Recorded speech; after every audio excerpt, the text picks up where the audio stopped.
The United States Army is completely unprepared to wage warfare inside of a megacity.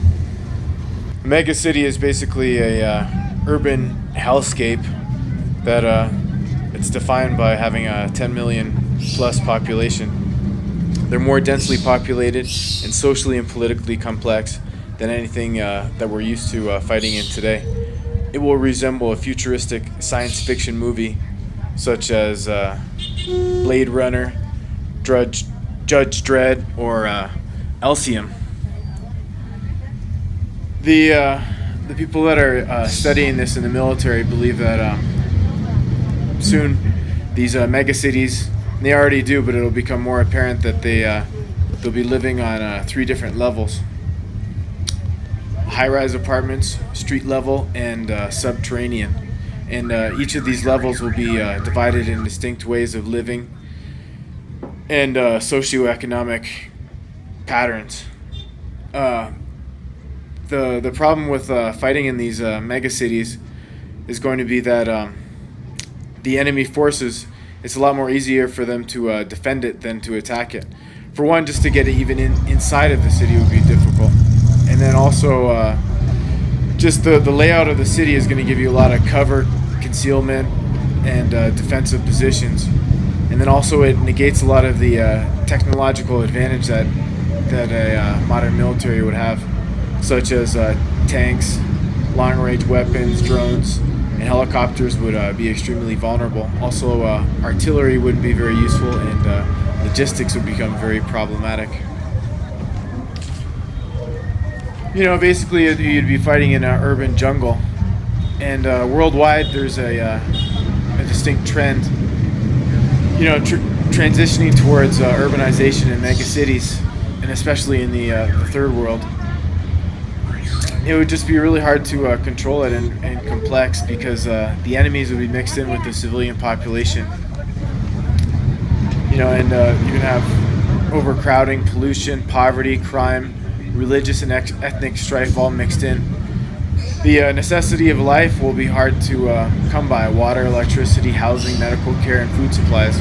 That's just going to cause people to become angry and angrier. And it's just like a petri dish of anger and conflict, and then they're worried that it can even spread. That anger, it's like a cancer, and it can spread into the countryside. And the third world countries that control these cities actually can't control them. They just become a sort of a life of their own. The leaders of these cities will be a mix of cults, warlords, gangs, criminals, and militias, all vying for power. The city is a closely packed environment, and it offers a lot of technological advantages to the warlords that would be controlling it. In the future, they could have used 3D printing and other technologies and have drone fleets, cyber weapons, and increasingly sophisticated IEDs. A modern army could basically get swallowed alive within a megacity.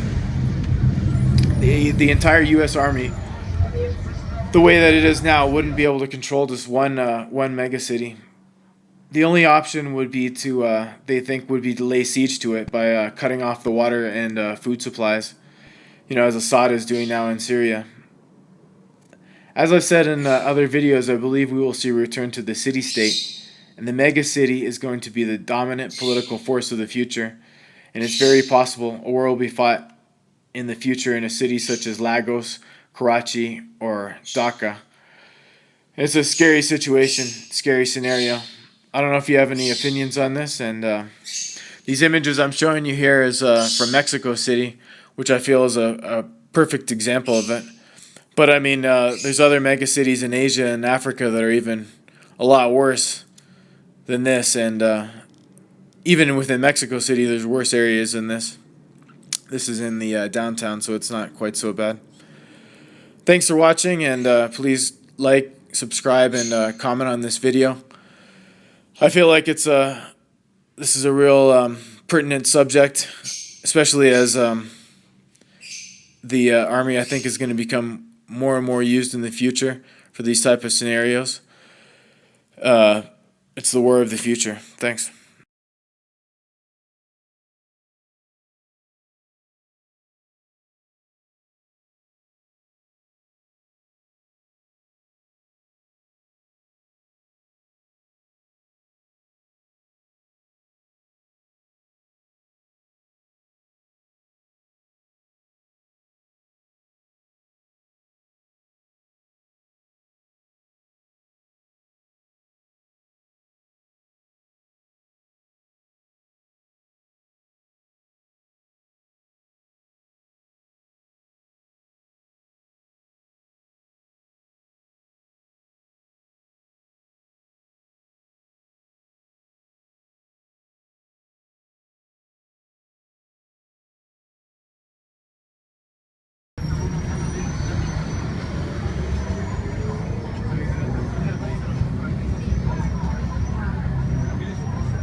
Para que vaya saboreando y disfrutando de las gomitas. Para que no lo pagues en la tienda de 3 a 4 pesos cada bolsita, te vas a llevar 2 bolsitas 5 pesos. 2 bolsitas de gomitas 5 pesos.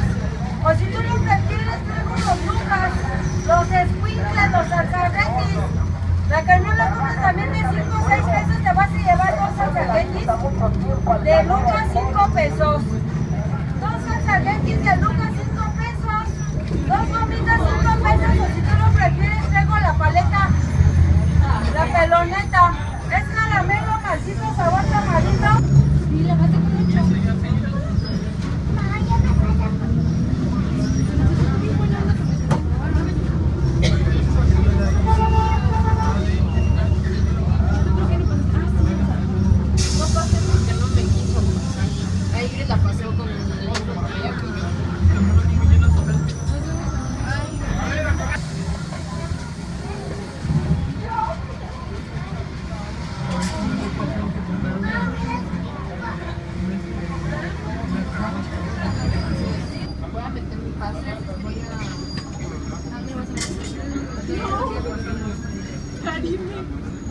Ah, pues ahí voy a ir a las prácticas.